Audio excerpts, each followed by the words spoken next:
Na prometa qui bino été en même temps tozo humaniser la prison, en même temps to faire exécuter peine de mort.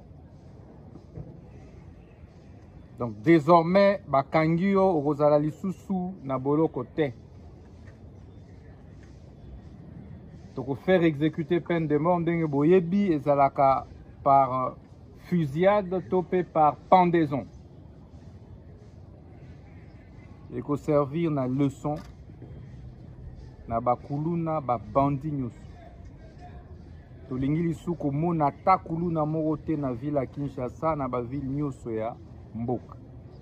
Voilà message oyo na linga ki na pesa bino bo sambela déjà.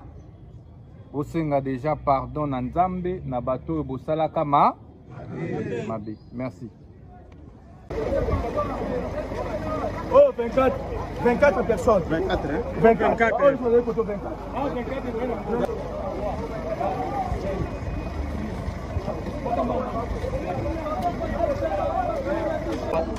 papa, côté avant 24.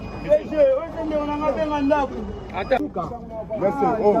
Telema wana boko andele mamosali andele masale loko tota komona na liste andele opesa 10 nasala loko te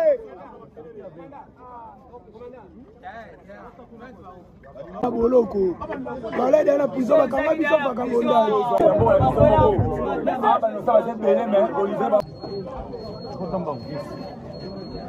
10, 11.